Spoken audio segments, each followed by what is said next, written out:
Hi there, I'm Danny Henderson. Welcome back to my disclosure channel. Today we're discussing astrology. Where are we? And the only person I want to talk to about astrology is my friend, George Lewis. Welcome, George Lewis. How are you, darling? I'm really well, Danny. It's good to see you. It's been a while. It has been a while. It has been a while, indeedy doody. Now, March kicked asses for a lot of people. Yes, And now yes. we're April 5th, 2025. What say you to what's happening? Give it to us, George, and do not hold back. Well, obviously March was Piscean, so it was a big pile of Pisces planets and archetypes playing out, and we had the Saturn with the North Node and all these other planets, and Neptune there. Now what's happening, and we're in this process. We're in the Aries season, and Aries is activation. It's the individuation. It's self-mastery, and with Neptune moved into Aries literally a few days ago. I mean, this is the first time that Neptune's been in Aries since the American Civil War of the 1860s. Now, obviously, that is going to scare a lot of people. Cycles are cycles, but here's the difference, I suppose, between the activation of Neptune in Aries this time round as opposed to in the 1860s, is there are many more beneficent angles and conjunctions happening to help work Neptune in Aries in a way that is going to be for the highest outcome of humanity. And that's something I definitely see. And, we are in a very difficult time because there's so much information out there on the one hand, and then everyone still has a lot of their own specific belief systems. And including myself, we're all programmed to think a certain way. And part of it is to literally realize that we are Neo. And in the sense of the Matrix is real, it is a documentary. And we have to deprogram ourselves. And I think that's what's exciting with the Aries season is Neptune coming out of the Piscean, which was there for 15 years up until the other day. The illusion, the veil is going to lift. It's going to, well, the veil is going to lift or it's going to fall. The curtain, think Wizard of Oz, is going to be pulled back. And that's really what's exciting about Aries. Never before have so many of us been conscious as to what is playing out on our planet. Yes, many of us still don't really know what's going on. That is part of the journey for humans to awaken. So this Aries energy we're going to experience for the next month in particular, and actually for the coming years, because of the Saturn Neptune conjunction in Aries, which is going to come together in May and play out for a few years. It's going to be a really big time for us to step into our sovereignty, to our individual mastery. When do you think people will understand, if they allow themselves, to see that this is an individual soul journey, where Mm. individuated soul sparks from source, from the creative God, whatever you want to call the energy frequency that we've come from, and without obviously labeling as a following a domination or a religion, when do you think people will come to the understanding that it isn't about them siding with, ganging up with, following, listening to, being influenced by, that everything they do is about their own individuated soul journey to their own self? What are your thoughts on that? I mean, in a way, it's very beautiful because what it does is you've just expressed it energetically, is we soften the ego, not always wanting to be right, but towards the greater consciousness of maybe truth, which is higher Jupiter, or the sense of we're journeying towards, through an experience, something which is more kind, more loving. It's a more integrated frequency from that which we're leaving. And I think with human beings, we mustn't get caught up in other people's stories. Now, obviously, if someone's doing the really bad satanic stuff, well, of course we're going to call it out. But if Tom, as I say, Tom, Dick, and Harry, allow them to do their journey towards truth. And I feel that's really important. I mean, for me, I don't get too caught up in the tittle tattle of what other people are doing because I feel, and I may be being naive, but I think most people, for example, in this movement of freedom of consciousness, are contributing in their way. And what happens as an archetype, I might align myself with someone or more over someone else because it's a style, or maybe the language is, style is more it appeals to me more, or what that person is sharing, that is the data that I need at that particular time. Beyond that, I really don't get caught up in it. And that's why I feel it's really important for everyone to be able to share their soul contract in their unique way. And when we do that, we actually become higher frequency people because we're not no longer judging ourselves against other people. We're standing in our inner authority. It's expressed externally as well, and we're being authentic. And in some ways, the frequency of authenticity is probably a more important frequency than even the frequency of truth or love, because it's only when we're authentic can we really be.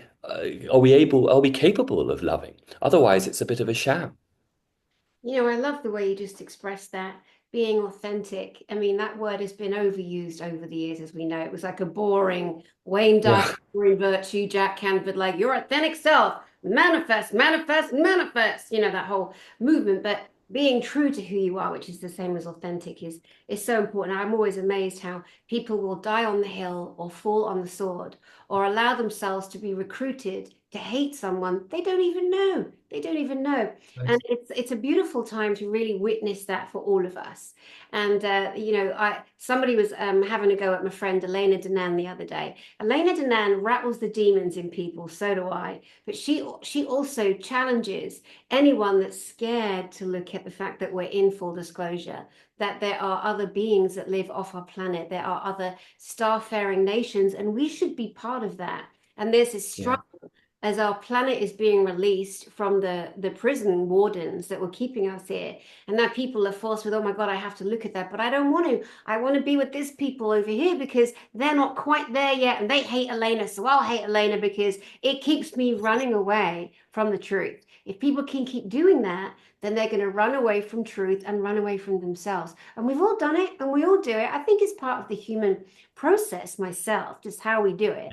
But there comes a point where it's like, okay, you can't do that anymore. It's like I've told this story, but I met this friend from school at the gym, and we had a coffee and a catch up. And I was saying to her, May 10th, 2025, 8 p.m. at night, down on Eastbourne Beach in England, there's going to be a beautiful fleet of identified spacecraft. We know who's flying them, we know where they came from, we can name the names of the pilots, and they are not Earthlings. They are Pleiadians, they are Syrians, they are Vegans, they are from everywhere. And she went, ooh, I just want to stay in my bubble. And I went, good luck with that, babe. Good luck with that. I find that a little selfish, but I understand the fear connected to it also. And she's a very wealthy woman, family, kids, everyone's good, no one's suffering, you know? So what say you to that? I mean, there's so many things. I mean, firstly, I say this a lot, but it is the Pluto in Aquarius, Pluto transformation of our belief systems. And the more we can lean in and really be the curious child in saying, okay, we thought that was our reality, and now this is our reality. And of course, that reality that is coming in is constantly unfolding. It's never static. So Elena's doing her service, you and doing yours, I'm doing mine. To me, that's positive frequency because everyone's going to use their soul contract in a way to express themselves in that authentic way that we've just described, but also to share the truth. I mean, for me, the only yardstick litmus test that really motivates me is people are interested in disclosure, which is truth to betterment of oneself and ourselves. Houston, we have liftoff. I mean, so I think, especially with the Aries energy, that's the self mastery that we want to use this energy for the next month to really hone in to allow ourselves to be more authentic than we have been, to stay in our creativity. And yes, if Elena resonates, great. If she doesn't, great too. Don't get caught up in those external differences because ultimately, what are you doing? What am I doing? What is Danny doing in her creativity to maximize her soul contract to grow? And, when we're authentic, we can love, but that means the relationships are going to be better. And of course, we've got these retrograde cycles we see that we've been dealing with for the last 3, 4, 5 months. Both Venus and Mars and Mercury have all been in retrograde.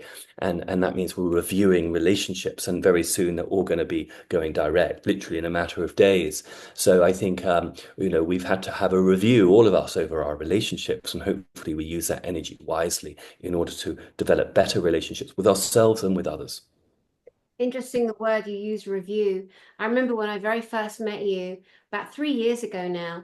we all met at the great Huna Flash, who has since passed. I want to spend Yeah. a minute or two talking about him. But we knew Huna.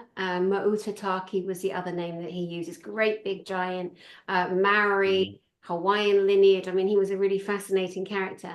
And I had recently lost my Jeff. He dropped dead of a heart attack.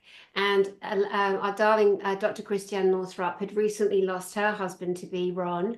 And then me and Dr. Christiane were invited to open up Huna's first conference that he named Burning Mask, which was to burn the masks of the COVID pandemic, and also in honor of those that we'd lost during that horrific time. And I met you there. And I was so amazed by you, this beautiful man. And, everybody was going through stuff at that Yeah. time. We were all in a time. And I remember you were doing a ceremony. We were all in the water. You were saging. You were just this magnificent, individuated golden soul. And of course, we've been friends since then, and it's been a lovely journey. But tell me about your kind of review from then to now. And let's spend a minute or two on Darling Huna. He was such a fascinating soul, wasn't he? He was, and I mean, I had the pleasure to, spend a bit of time with him since I met him with you, 3+ years ago.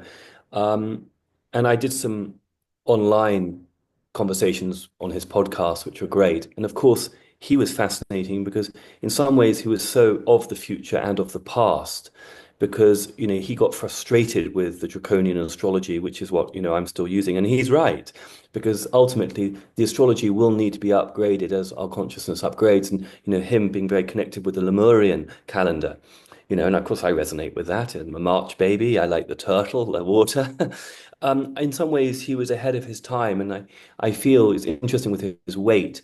He couldn't sometimes hold the Earth frequency because he was so far ahead, and I just felt a lot of compassion for him in that sense. He had deep, deep wisdom, um, but I didn't really know him, as well as you did. But I learned a lot from him, especially about when we used to interact on the different calendars.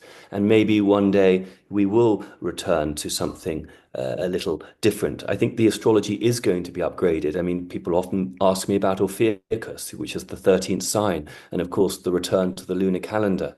But then, of course, the lunar calendar is the moon an artifice anyway in the matrix. You see, it's very complex, isn't it? Because it's not, to me, it's not either or. It's like this is the Pluto in Aquarius. I look to you and the community that you've built. I don't know the answers to a lot of this, but my journey is to constantly peel the artichoke to get to the heart. And I kind of like that sort of almost that amateur expression because it doesn't put me in the ego seat of suddenly being responsible for the knowledge and then having to sort of live by it. I think the flexibility, especially in this time of transformation from age of Pisces to the age of Aquarius, behooves us, asks us, entreaties us to be very flexible and to be very using the ego to understand in order to get to wisdom as opposed to be stuck rigid in our belief system. Really, fundamentally, it's about moving out of a belief system. And Huna Flash, in some ways, a great exemplar of that. He lived on the outside, of society. He was a man of deep contemplation, and he had shared his wisdom with many, many, many beautiful souls. He was a great singer, a great pianist. Yes. A lot of people Yeah. know that about him. And I loved his laugh. Like he had Oh, good. belly laugh, like he had such a great sense of humor. And I found him like really old-fashioned in some ways, like teaching old-fashioned, with his dragon stick and whacking. And I didn't understand it. And to me, it was very archaic. And but it was him, it was his way. And yet, when he would say something about the Lemurian calendar, then Elena Denan, for example, would come out with something that had just happened, or Pam Gregory, or something about the alignment, or you. And I go, oh my God, that's what Huna was talking about. And he just had this knowledge that was just there. And again, it's like, if we look at the review, like for me, I have grown so much in those 3 years, since that time, so much. Oh, I've still got edges that need smoothing out. I've got some growing up to do. I think we all do, if we're honest. I still get shit wrong. And there are things that I really was anchored into my belief wise then that now I'm like, oh my God, I can't believe I used to believe that, or I believe that person, or whatever. But that's all right. It's again back to the individuated soul, the individuated journey, which you said earlier was you mentioned Pluto Aquarius and you mentioned Aries. But what would you say for you? Because people love you. They love you. Every time you're on my channel, it's always a big deal. People love to listen to it. They love our conversations. They adore you and your lovely, harmonious beingness, the way you are, George. You're a very unique individual. You're very delicious to listen to, look at, very intelligent, educated, but there's something ethereal about you that people feel it, and what do we say? We're mirrors for each other. We're mirrors for each other. How would you say that you have developed yourself over these past 3 years since we met? Yeah, I mean, I don't normally talk too much about my private life. I mean, I've had to go through, I mean, you know this personally, I've had to go through quite a lot of grief with one of my children because of very different belief systems. That's been it's been a journey, but in some ways on a higher level, she's really helped me love her in a different way. And I think, working through grief and the relationships has allowed me to become much more deeper and even more compassionate and empathic than I perhaps was. I was probably a little bit more judgmental 3, 4 years ago, because I've been on this train, as you know, for a while. Since 2016, certainly, and it's tricky because even today, of course, it's getting controversial in a different way because people don't understand the extent of the corruption, the extent of the criminal octopus tentacles within the Saturnian system. And so for me, how I've evolved in the last 3 years is I've come to terms with it. I've learned a lot about health. I've learned a lot about the body, biohacking and sharing those insights with people. But ultimately, what gives me the greatest pleasure is the soul family that I've met through people like yourself, through your conferences, and many others. I could list, many, many, many well-known people who are close friends of yourself and stuff. And I think in a way, it's been a beautiful journey of soul family journeying together. And that gives me a lot of hope, but also a lot of passion as well. Yeah, that's so beautiful. Today, well, right before we got on, I was watching, it was Ross Coulthard. He's an Australian. I love me an Aussie. I love me a big mouth, a loud Aussie. I love them when they're on the news or on the news kind of, they call them documentaries. They're Yeah, mate. And they're there and they're suited and they're booted. They're like, they lean, they're like, doesn't it just piss you off, mate? Mate, what's wrong with you? You need your head checked. They're just so like in your face, and that's so great. I really respect that. There's an honesty there. So Ross Coulthard, he's got this News Nation program, and they go, today we're gonna tell you about, the question, are we alone? I want to smack people silly if they dare one more time say, are we alone? Oh my God, how insulting. So they get that guy on again, David Grush, right? Well done, David. Well done, mate. But it's the same old boring bollocks. It's so scripted. It's so, well, what do you think? I'm like, oh my God, I'm screaming at the screen because I'm so frustrated with the idiocy and how they treat us like dumb imbeciles. And then so I jump on in the comments section and I copy and paste our spacecraft flyover and I go, hey, 27th of September 2024, proof spacecraft flew over. Like, you want to talk, boys and girls? And then I stop myself writing, I know News Nation is owned in part by BlackRock. Can we move along there? Because, I mean, whether I write that or not, because that's kind of my attitude a little bit, it's relevant. People are blocking, people are stopping. And I think to me, that's one of the most wickedest crimes against humanity when people stop information coming out, when people stop truth coming out. It's like you learning on your journey, me learning on mine, us aligning with different people and going, I've kind of outgrown that thinking now. But if you were forced to stay in something and that's ridiculed right. and threatened Yeah. and frightened, what do you Yeah. think about that? No, 100%, because for me it is everything is about truth. Otherwise we're just going to go into a different version of another matrix. I mean, I know the word matrix has many different levels, but we want to try and maybe join the divine matrix with the Galactic Federation. I mean, talking of Australians, they've always really amused me. I mean, my favorite was Barry Humphries back in the day. I used to personally know him because his son was a friend of mine at one point. And Dame Edna is obviously his acting name. And he's hello, my little possums. How are you? In that amazing Australian accent. And he was just so funny being interviewed, being British. We'll know Parkinson. He was on Parkinson back in the day. And there was a famous one with Judi Dench. If you look it up, it's just hilarious, sort of sexual innuendo, but in a brilliant, brilliant way. And of course, in those days, it was because Barry Humphries was just a transvestite. It was nothing to do with transhumanism or transgender. It was just very good humor. And today, of course, people have got quite confused by all that. But I enjoy that humor very, very much. And I say go and look at some of the YouTubes of Dame Edna. My gosh, they make me laugh. Yeah, yeah, interesting character. And somebody who was able to live out loud both Yeah. sides of himself, right? Living authentically. I saw Yeah. him at the theatre in London with a bunch of girlfriends, and I unfortunately have a gag reflex. So if somebody's talking and they spit food out or they spit when they talk, I'm probably going to retch. I can't help it. It's like a thing, embarrassing. That was a big problem for him. Yeah.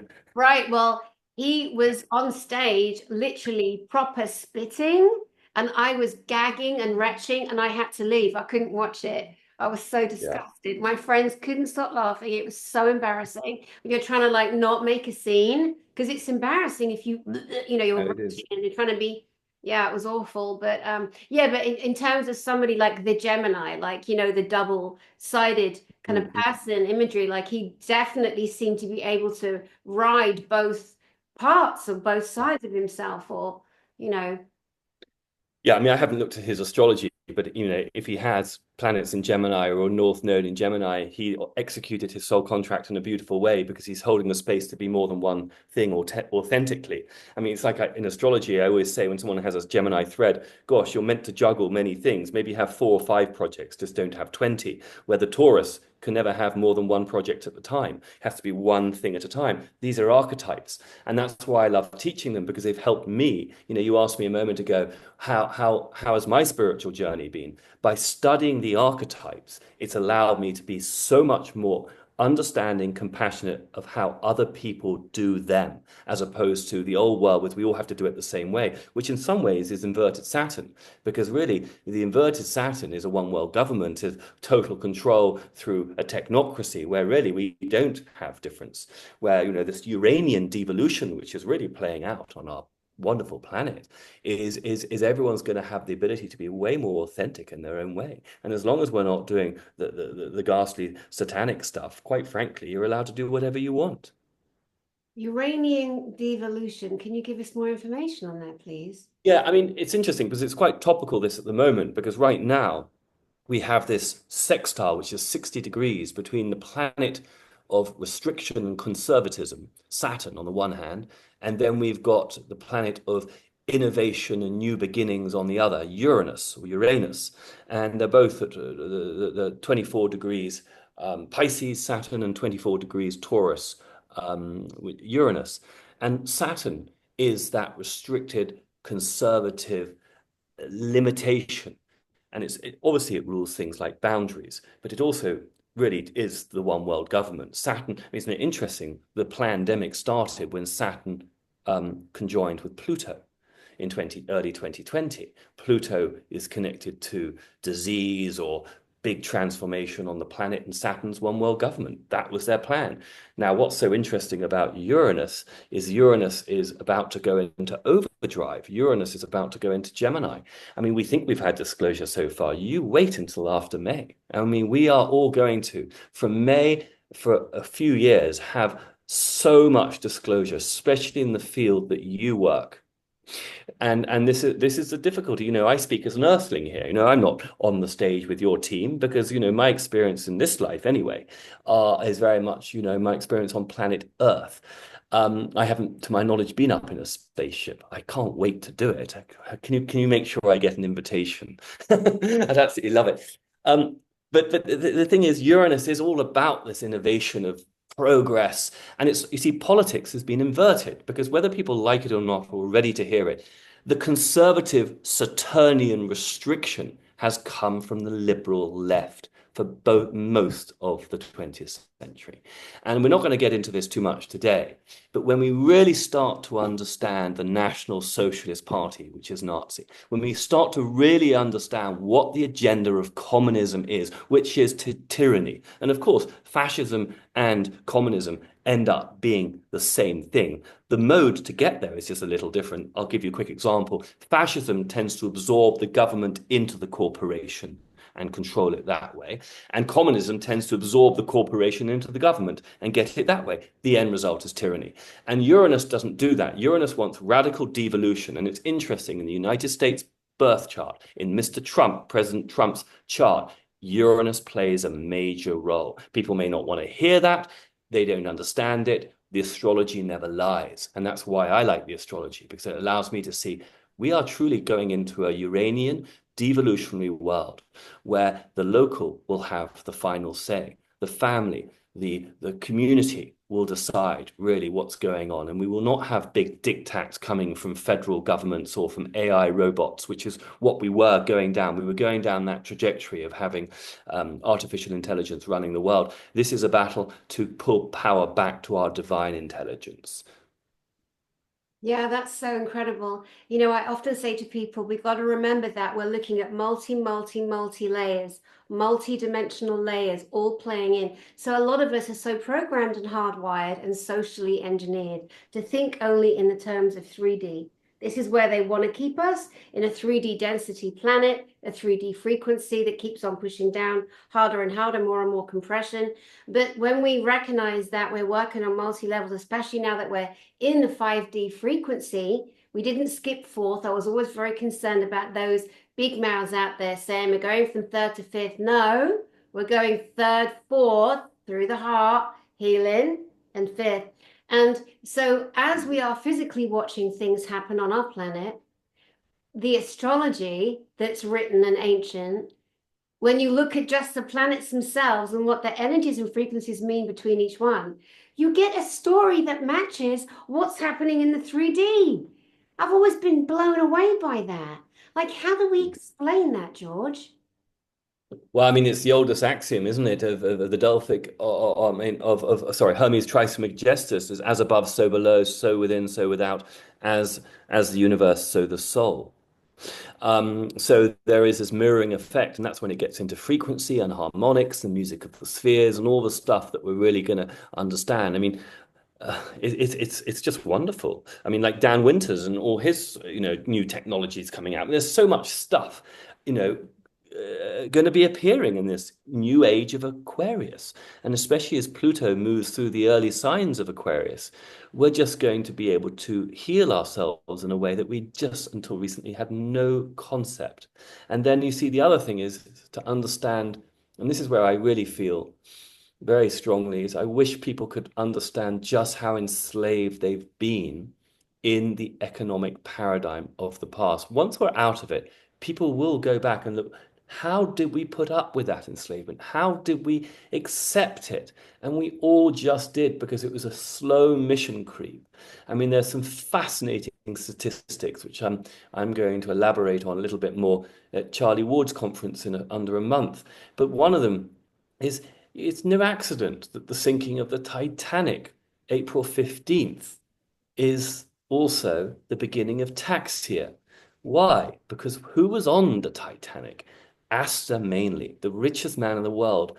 What did he stand for? He stood for a non-central banking system. He wanted America to be independent from the European banksters. He was sunk along with Guggenheim and Strauss. And then what happens after the Jekyll Island get together? You have the tax year, which brought in on April 15th. These are symbolic dates. And until humans can, they don't need to know it all, but they can at least understand that nothing's by accident. And we're breaking that old dark paradigm. And we're going to go into this beautiful devolved world where we're going to vibrate at such a different level, because the structure, Saturn, is now going to, for the first time in recorded memory, support the people. Yeah, unbelievable.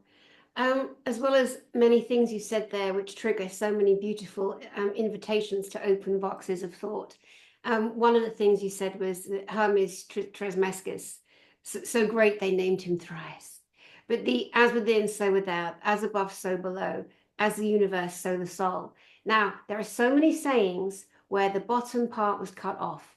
Now, I don't mean things like Bob's your uncle, Fanny's your aunt, because most of us never hear the Fanny's your aunt bit, right? Depending on where you're from in the world, that's either naughty or funny. In England, it's very naughty. But the as within, so without, as above, so below, as within, so without, as the universe, so the soul. That last part is so crucial, and it's been erased. Because the universe, what does that mean? What does that word mean? It is the one voice, the one soul, the one connection that created the creation that we're all part of. It's just incredible when we break down, break down, break down, break down. But then what happens? Ding, ding, ding, ding. Along come the programs stuck in the neural pathways. Oh, they're calcified in there. No, no, religion, religion. No, no, NASA said this and NASA said that. We are crumbling all of that. We're getting out the bicarbonate of soda. We're making up a mixture. We're shaking it up and we're drinking that and we're burning up all those neural pathways. We're cleaning, we're cleansing, we're shifting, we're making space for us, for us. Getting away with it. Don't you dare talk about yourself or think about yourself. And it's such a nonsense, isn't it, George, all of that? It is, but you really bring up something very profound about the inversion of information, in this case, inversions of quotes or the dropping off of the final part, because it's programming and it's misinformation, disinformation, in order for us to end up interpreting it a very different way.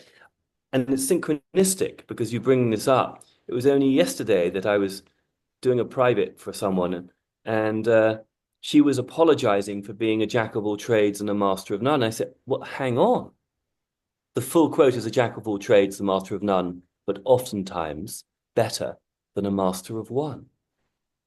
And it's like, oh my gosh. You see, this is the whole rereading of his story, history, her story, ontology. It's just, wow. And I think the more we can be excited, again, not frightened, Saturn, low frequency Saturn, excited, Uranian, Venusian, get it, curiosity, Mercury, by the opening up of our planet. Our parents, grandparents, great grandparents, they didn't have this ability. The poor things fighting those fake World War Ones and twos, thrown off to the slaughter.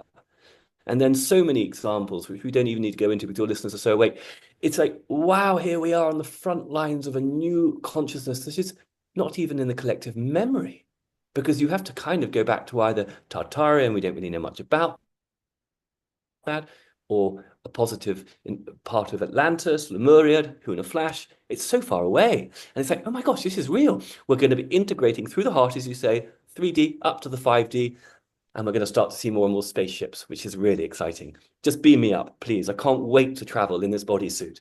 No, it's so great on so many levels, again, with the spacecraft, because that's a physical representation. The craft that we're bringing again from the Galactic Federation of Worlds, which is a military faction of many military personnel that don't live on the planet, that live in other parts of the universe, the solar system, Pleiades, Vega, Solaris, other areas. They're coming as physical men and women in physical craft. But we also know there are many, many different ways to travel. Teleportation, in a plasma field. A lot of the craft aren't metallic, or powered up by red hot mercury, which is how a lot of them run. They don't run on gasoline, they don't run on kerosene, they run on red hot liquid mercury. And Yes. it's going to be so amazing to see how many different ways we can travel, how many different ways we can portals, through stargates, through wormholes. And again, even mine, then there's a pull in my mind, a momentary pull that goes NASA, because that's the hardcore hardwire training, or Jesus, or Christian, or religion, or the Vatican, or, and the invitation for people to recognize the minute you get a minuscule tap of a memory that drops in where you're supposed to be going somewhere, recognize you are owned and you are still in prison. But it's not too late. because we're all breaking free and we're going to do it together, unifying shoulder to shoulder. And we're all getting there in different ways. You get there a lot more gentle than me. I get there more by kicking indoors and being a big mouth and shouting about things, but it doesn't mean my heart is not in the same place I as don't yours. know. We have to honor the archetypes 100%.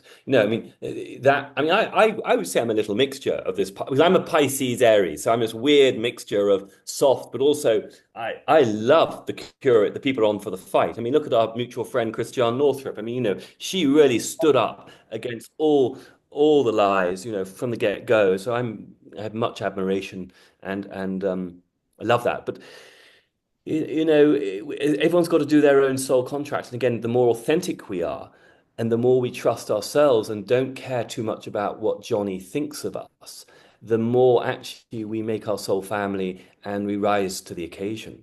And we ultimately probably are more likely to fulfill our soul contract. You know, lately, I would say this week twice, two friends of mine have suffered strokes.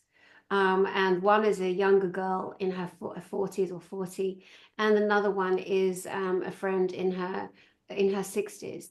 And it's really shocking. And thank God both of them are coming out of that. They've been both very, very lucky. And one of them, the older lady, I've known her for so many years. We're sitting on the phone and chatting, and she's in the hospital right now. So I'm ringing her up, making her laugh, and doing what I can to support her. And she acknowledged that there was a lot of stress in her life that she was carrying for someone else.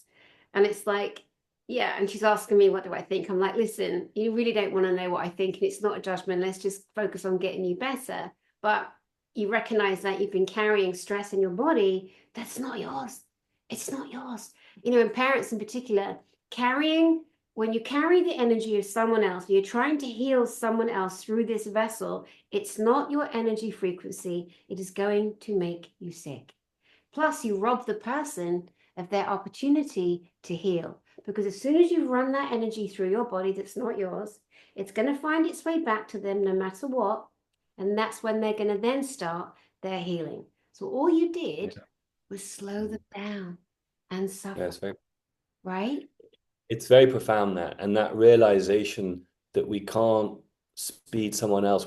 It's the narcissist we know about, but the over empath wanting to save the world has its downfalls too. And this is where the authentic being in ourselves, accepting where other people are, and if people give you the invitation, then you're allowed to share it. But it can't. It has to be volitional. It can't be, autocratic. So I totally agree with that, and that's part of the spiritual work that we're all doing on all sides. Is really seeing the situation and being waiting for the invitation to help someone else. Obviously, with one's children, it can be a little different. But I think with sovereign adults, it's like you can't tell someone the truth. This is what I've learned in the last 3 or 4 years, actually.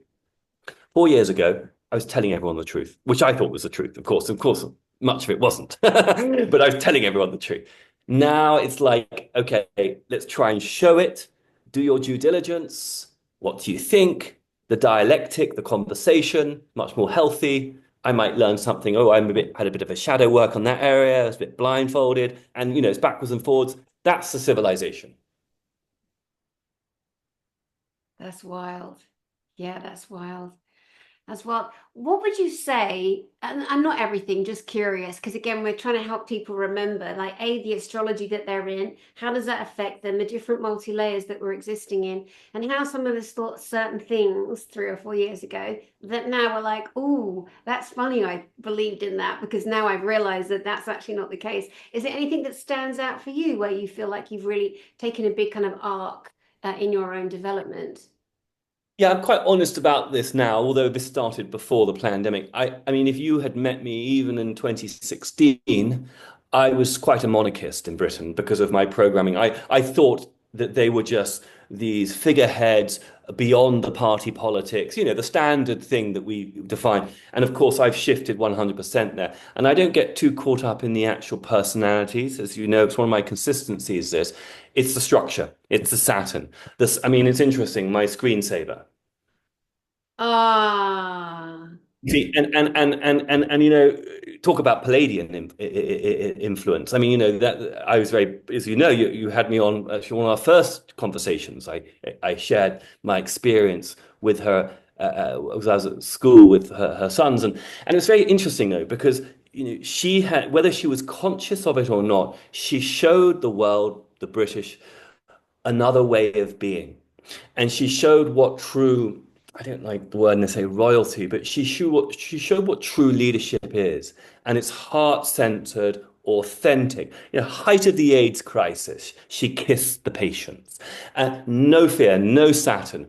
Straight in, here I am, loving kindness, vibration, come and get me, baby. And the Brits, the hoi polloi, the working class, middle classes of Britain loved it. Bring it on. The further up the spectrum you go, no, no, no. We can't have that. And so I think I've evolved quite a lot in my understanding of really how power works. And we're peeling the onion, or as I say, peeling the artichoke better as we get more skillful and more loving with it. So yeah. Tell us. I love to hear about her. I never met her, but I was working for an aristocratic family as their nanny down the road from Kensington Palace. Literally, we were in St Albans Grove, and you would walk up to High Street, Ken, and right there is the palace. And the couple I worked for, I loved them. They were like Lord and Lady, whatever level. They were beautiful people, and beautiful children. And the baby, my charge, because when you're a posh nanny, it's like, what's in London, darling? We don't call them children, we call them charges. My charge was 6 months old. I adored this little baby girl. Anyway, long story short, the parents came back from a night at Kensington Palace. They're giggling there, and I'm in the kitchen making the baby her night bottle. And I'm going, what? And we got on so well. There was no, even though they were this very kind of aristocratic, I got in everywhere. I'll tell you another quick story in a second. They let me do anything. I was so naughty. Well, I was just this. I was just myself. I never swore, obviously, around the baby ever, but I was just who I am today. And they were giggling away. They're like, oh, it was so funny. We were at Kensington Palace, and all of a sudden we realized that Diana and Sarah Ferguson, who was married to Prince Andrew, they Okay, yeah. be seen. They're like, wherever did they go? Have they snuck off somewhere?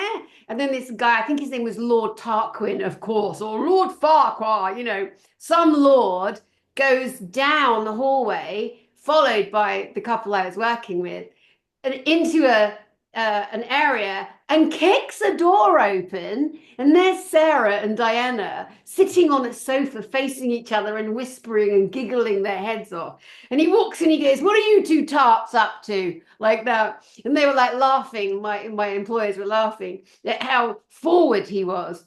But Diana and Sarah found it funny. And I loved hearing stories. I heard other stories which I can't repeat.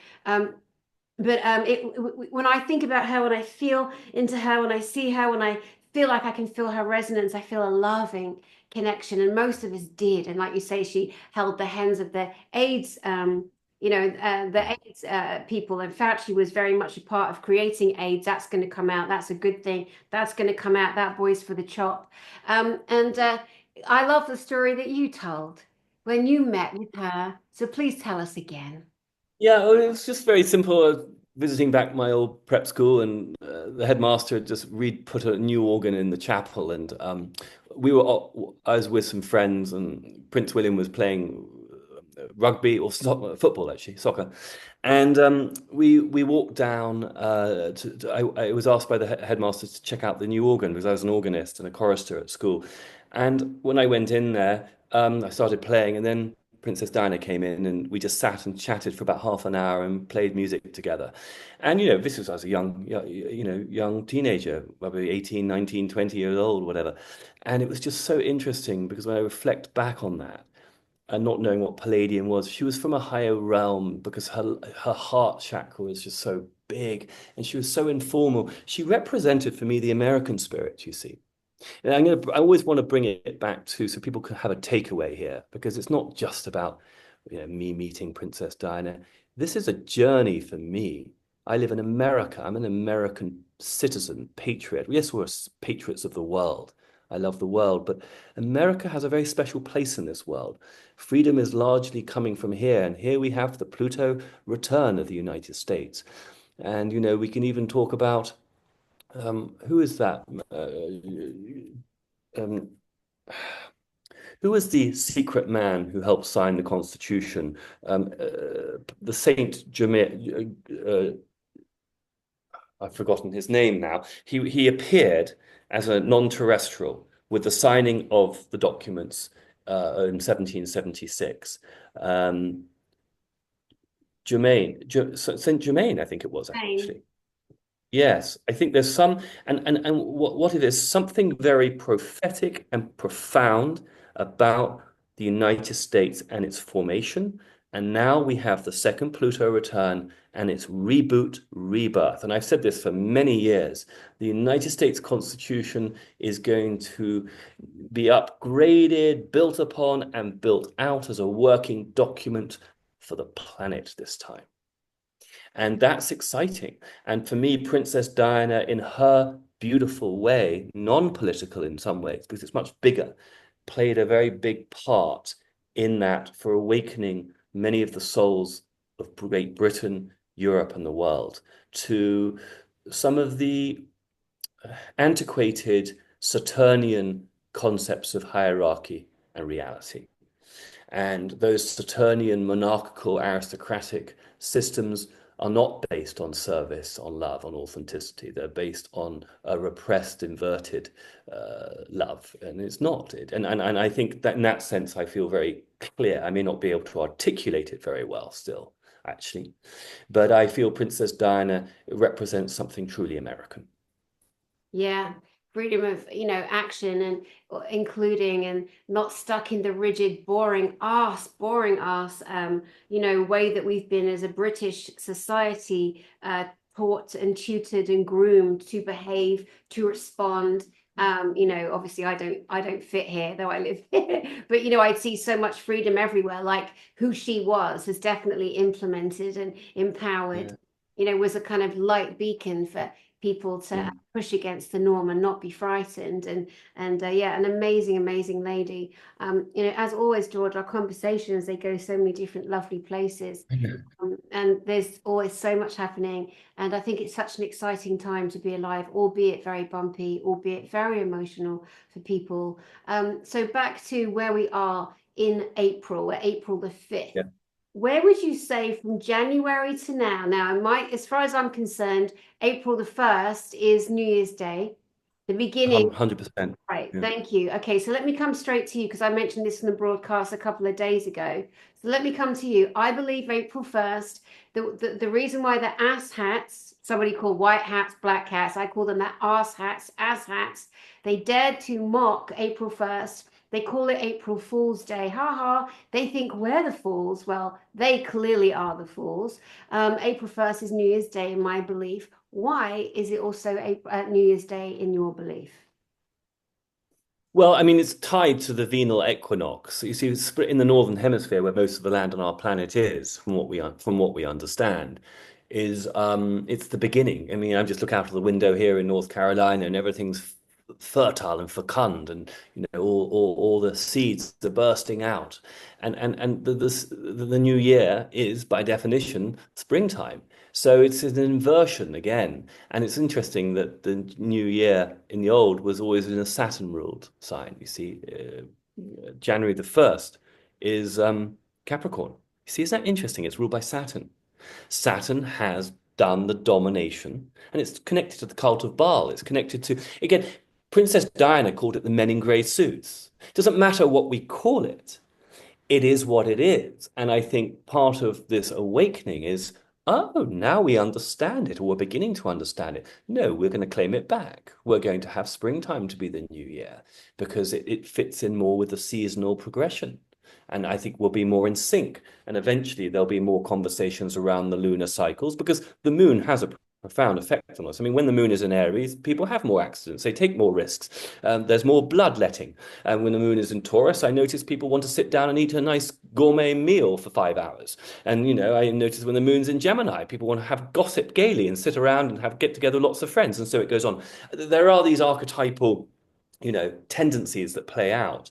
But I love the spring equinox. One thing quickly on April 1 and April 2.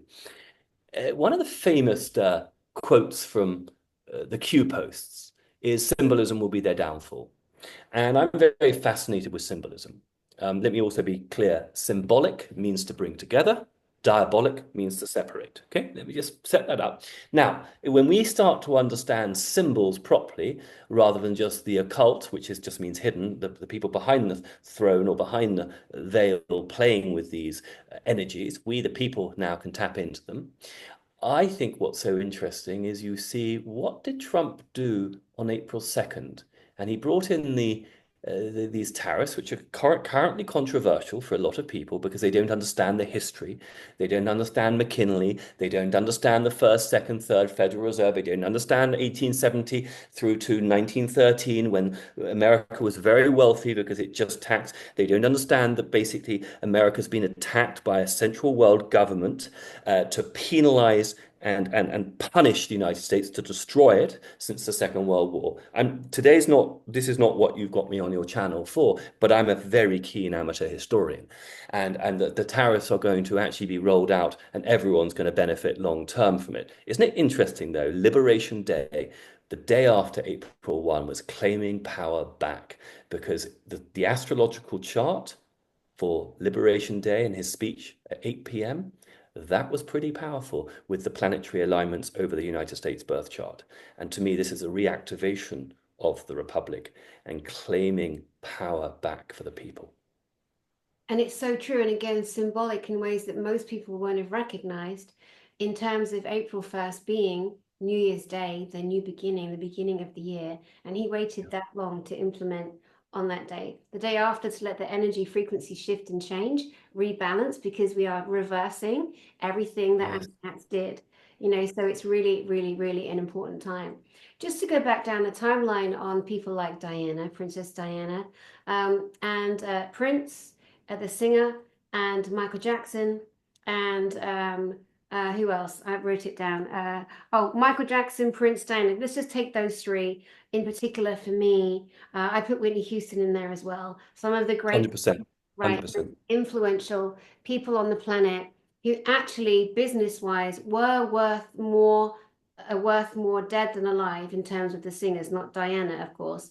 Interesting again that when Diana was murdered, it was considered that she was pregnant with Dodi al-Fayed, Muslim religion. The baby and the royal family would never have allowed that. I remember those conversations all around me by family members and, people kind of supposing what happened. And there's denial, it wasn't murder, it was this. Regardless, her impact was felt, was loved, but we knew that it also shone a light on nefarious activity.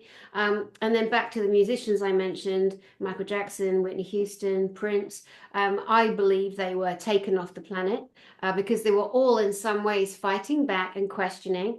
Their body of work was worth more to the arsewipes that own their music or took their music or than anything else. But there is a hardcore group of people who are falling on the sword and dying on the hill saying Diana's alive, Prince is alive, Michael Jackson's alive, JF Kennedy Jr. and Caroline Bessette are alive. And I say to all of them, and I want your take on this, all of them in their face right now, I would say, Trump's back in. We had 4 years of Q and people like that, these little groups that come out all saying, on this day when Trump gets in, this will happen, that will happen. Where are they? And what possible reason could there now be at this stage why Diana hasn't come out, JFK Jr. hasn't come out? Why? What are your thoughts on that? Yeah, I mean, it's funny, of all those, the only one which I feel there could be some truth to is JFK Jr. because of the integral plan of the family in the White House on a galactic political level. And just having, as an amateur, studied how the plane went down and the scenario, the situation. And of course, I don't know. I have no idea. Beyond that, I love the idea of it all, but I don't give it a lot of thought and energy because I celebrate them all as souls in service in this incarnation. And the world, and this, as you know, we all know, the life is much bigger than that. It's vast, and it's not just this life, this timeline. So I don't really focus that much on it, as opposed to listening to the music of Prince, listening to some of the early speeches of JFK, and of course, listening to a lot of stuff of Princess Diana. You know, I was born in England, so she, of all of those, was resonated the most with me. I mean, I was a very strange sort of teenager because I've told you this before. In my wardrobe, as much as I thought Cindy Crawford was very sexy, um, on my left-hand wardrobe, I had cutouts of Princess Diana all over. And then on my right-hand side, which is much more controversial, I had pictures of cutouts of Margaret Thatcher. Oh, And yes, I know, but that's for another conversation because I could really convince you what she was doing against communism, but now's not the time. I understood tyranny and communism as a very young child, and that's not an easy thing because most people didn't understand what Reagan and Thatcher really were about. And they both had assassination attempts on them, and fortunately they weren't successful. Reagan's was more successful. He was physically injured. Mrs. Thatcher in Brighton, the Brighton bombings, was miraculously not in her room at the time. Um, they got the bomb position slightly wrong. The point is I've always understood the threat of communism, and so for me that's something which is even as a young soul coming in. Diana, Margaret Thatcher, very different archetypes, but they really were clear in their understanding of freedom in their own different ways. yeah, amazing. And again, for me, I'm the opposite with Thatcher, only because I watched my great auntie Jessie break down crying. I didn't understand why she was crying. I was 17. Miners, the Yeah, miners probably. right. And she was trying to tell me the infliction of the women's rules and dictatorship and poll tax bullshit and all that That was awful. people terribly. So that's all I thought. I thought this old bag in power has upset my Yeah. family, so I'm not interested. But again, there's right and wrong in everything, ideally, and not always, but ideally. And again, we can look at people. I had my sister over for coffee earlier, and the hatred to Trump in this country in England is unreal. The hatred towards Putin, Can I talk to that? Can I yeah, talk to that? please. I'm so sorry to interrupt you No, because no, it, no, go ahead. it's so important, and I want this is something your listeners, you must disseminate this to people, to put your energy into hatred towards something and someone you do not know. And I speak for myself, and I've been studying this for a long time, but I still don't know. We mustn't give our power away. We have to, especially in England, in Europe. We are philosophically very weak in Europe, in Britain. We don't have faith as Europeans. The Americans have much more, and they've got their own issues. But Europeans have really got a lot of catching up to do, and they do not understand anything about what's been going on in the United States since 2016 and even before with the Great Awakening. So I would ask those people who are giving such vitriolic hatred, start doing much more inner work and try and look up real history and try and understand a little bit more galactically about what's going on. Time travel, Project Looking Glass, even go back to paperclip, understand the origins of the Second World War, what's going on. Really start to peel back what you consider to be history and your own perceptions, because it's going to be very useful, because then suddenly you're going to have a much bigger opening of potential for you as a creative soul on planet Earth, not giving your power away, but also understanding that we've been grossly manipulated. And I'm the poster child for that. I was at one of the most manipulated top boarding schools in England. It's okay. Wow, incredible, incredible. I advise people like you to go on a history tour. Do not go on Wikipedia, wicked pedophile. It is redacted, it is changed, it is manipulated. I'm doing some research for a presentation I'm delivering at our next JISIC in England. And I know that there is evidence and information from 15 years ago that I remember studying and learning. Go back to get some clarification. It's all gone. it's been erased off the internet. And I won't say what, but many different things have been erased. So again, people, if they trust, they're on a sticky wicket to a hiding. Go to the old books, the books that aren't interfered with. Why do you think bookshops are missing? Shutting down, because they can redact. That's how they disappeared Tartaria. That's how they disappeared Tesla on all of his work. It's like, come on.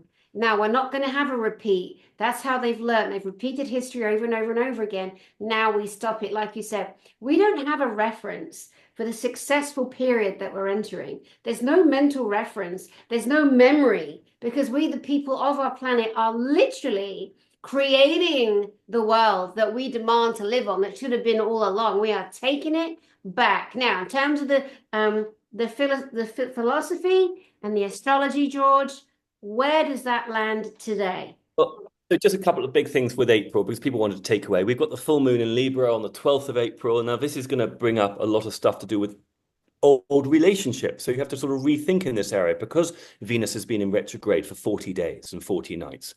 So, during these retrograde cycles, often we go through conflicting emotions about our lovers, our partners, our friendships, our parents, whoever the relationship is. And by the time it stations direct, which is about to happen, we're going to have a little bit more clarity. And so with the full moon on the 12th of April, which is coming up, it's definitely a good time to release. Full moons are always about releasing and releasing old relationships that no longer serve you and bringing in the ones that are congruent, that are aligned with you vibrationally. And it's very beautiful. I would also say, watch for the 18th of April because that's when Mars moves into Leo. We've had the retrograde cycle of Mars, which means basically Mars has been in Cancer for close to sort of 4, 5, 6 months when you add it up with the previous retrograde cycle, certainly 3 or 4 months fully. And so now Mars, once it goes into Leo, it goes over the ascendant of Mr. Trump and over his Mars. We're definitely going to see a further activation, further consolidation of constitutional ideals for the people. And I am very, very, because of the prophecy, I have such faith. So weird, isn't it, as an Englishman living in America? I'm an American citizen, of course. I'm a dual citizen. I have such incredible faith for what is taking place on our planet. And you did mention Tartaria, which I have to give a nod to the Russians. And again, the Europeans have no idea. And I'm not even going to be personal and mention, in the past, certain close family members would literally visibly shake when I dared to even question the narrative when it came to Russia and Ukraine. But anyway, that's another conversation. We're going to see a lot of disclosure coming in, not just galactically, but also just the standard history of what's been going on with World War I, World War II, and World War III kind of being scuppered. And yet we had to sail right up to the wire in order to have this awakening. And I think we're now in what I call is cleanup. I know it doesn't seem that way because the public's got to catch up because the broadcast legacy corrupt media that is the bullhorn of the system is still blurting out nonsense. But there are glitches in the matrix, and more people are beginning to wake up. I see it. It's slow, but it is happening. So I'm very positive. So this April is about shedding old relationships. It's about embracing the new. Use your Mars energy. If you've got planets in Leo or Cancer, you're definitely going through that at the moment. Look to see where those planets are.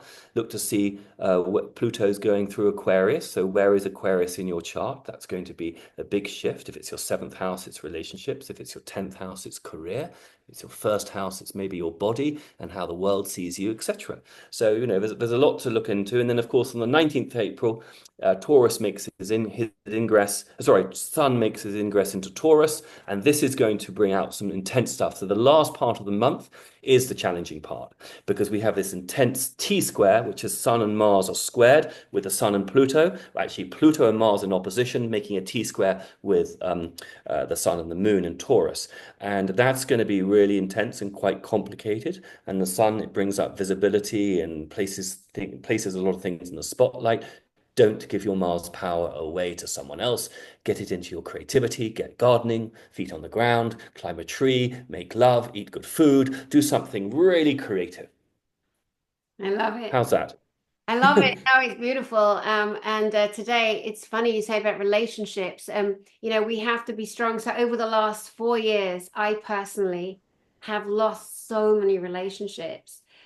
People moving away, Ditto. falling out, arguing. And I'm not, I mean, I was never a confrontational person, believe it or not.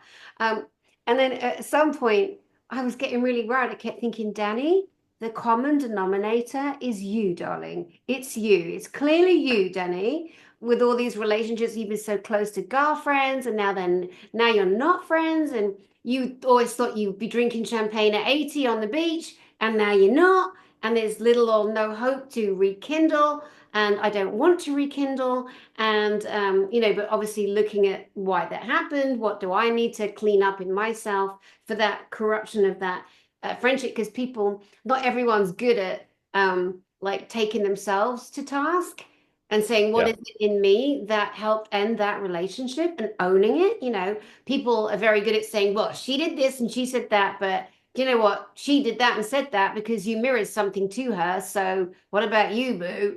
Take ownership.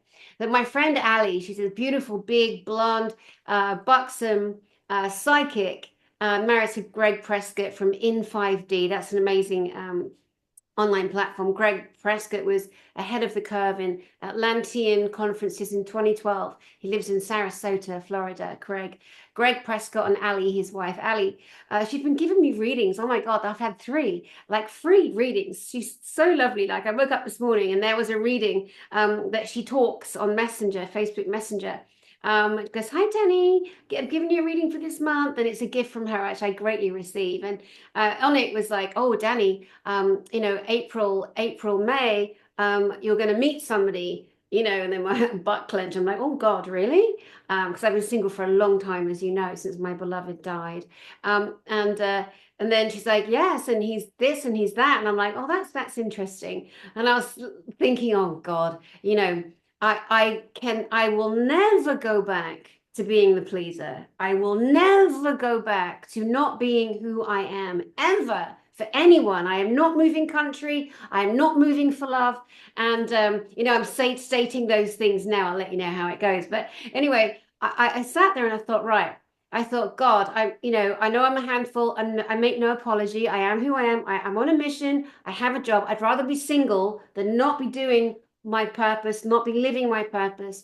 And I thought to myself, I'm just going to say, whenever I meet this person, wherever, I'm going to say to them, all you got to do is watch my YouTube channel, watch a few of my broadcasts. That's me.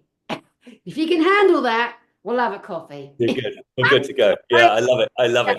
Yeah. But it's exciting, all the changes in us, in people in general, because we were all stuck in the 3D frequency. Now we Yes. are not. And we're feeling all this extra power, all this extra energy. We're like, oh my God, what do I do with this? What do I do with all this freedom within me now, as a collective, as an individual, also to move forward? It's such an exciting time, isn't it?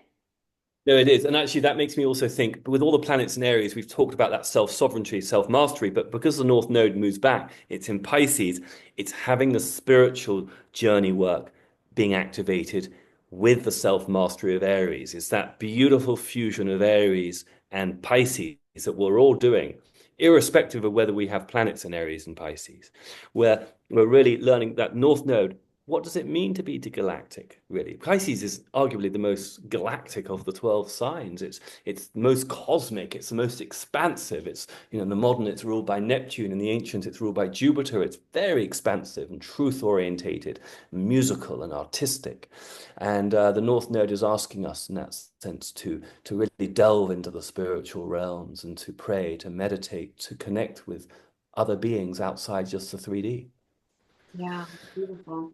Well, listen, I love our conversations. I love your astrology. I need to get you on the Sean Atwood show, introduce you to Sean, because it's a million people watch, there's a million subscribers there. And your brand of self, the way you are, it's so beautiful. I know there'll be so many more people blessed by your energy. I'm actually going on that channel myself, Sean Atwood, in a few minutes. Yeah. Good. So give us, you are the most prolific painter. Oh my God, your paintings are like life itself. Like, I don't know how you do it. You are so extraordinarily talented. You've done commissions for the Sultan of Brunei and the King of this country and the Queen of that country. You truly have. Um, Don't come again. and you're a teacher, and give us insight into how we can contact you and what you're currently doing, any tours that are coming up, because you are just so active Yeah. talking this. Well, it's really exciting. I mean, I'm going down to Texas to do some workshops. I'm driving there with all my bowls. I'm giving some lectures and doing a couple of mini retreats. And then I'll drive down to Florida to speak at the Charlie Ward conference, May 1st, May 2nd, which is really exciting. Um, and people can find me. I mean, the best way is through my website, georgehLewis.com. I've obviously got my academy. I'm going to be teaching more astrology and tarot and alchemy classes, hopefully in May onwards. And that's georgehlewisacademy.com. But best is probably to email me, georgehLewis@me.com. If people want, a reading or contact me, I'll try and respond, georgehLewis@me.com. That's probably the best way to contact me. Wonderful. Now, you mentioned the name Charlie Ward. In the beginning of the whole pandemic thing, there were lots of people, and he was one of them. His name was very dominant. Yeah. And then over the last 4 years, people have criticized him, attacked him, decided that he's this, they've decided that he's that, they've listened to gossip, they've all gone, everyone's been destroyed and trashed. And so I would say to people, don't get triggered. That's an old trigger from a part of the old timeline. Just and that there are lots of conferences, and it doesn't mean we have to like everyone. We don't have to be friends with everybody. It doesn't mean that everyone talking at every conference is a loser or a liar. It's like chill Yeah. out. Because people are what they're doing is they go, oh my God, Charlie Ward, bang, and they shut you down and they go, oh my God, or you mentioned the not the stonemasons, or maybe the Freemasons, or you mentioned Knights Templars, or you mentioned something, and they don't have the expanse or the intelligence to take a breath and go, let me just have a think about how I still feel. Is that my belief system or is that Yeah. somebody else's? Right? That's so beautiful, and thank you for saying that because, of course, I just come on and deliver, like I'm doing today. I mean, the astrology and some insights, and if I can do that to a larger audience and it's helpful, then that surely, the ball is over the net. At the same time, people do go through different iterations. I mean, I don't have to agree with everything anyone says. I mean, that's where I find freedom, which is what you've just said. I mean, you and I have had in the past some different experiences, life journeys, and as a result, interpretations of what's going on. How wonderful as we do, we celebrate that. And I think that is really, in a way, what the new reality, the new D, the new four heart chakra up to five and above is about, is, being truly authentic. And as long as we're in service to something more than self, then I think Houston, we have liftoff. But anyway, I'm loving my life here in the United States. I feel very blessed to be living in this great continent at this time. It doesn't mean it's always easy because we're dealing with communities and people have very different views, which is beautiful. But I have huge faith. I really do. And I think we're much further along in this awakening than often it is seen from the outside. Yeah, I so agree with you. I really do. And again, I love your attitude. That's why we're friends, because we have friends in common Yeah, that we like, do.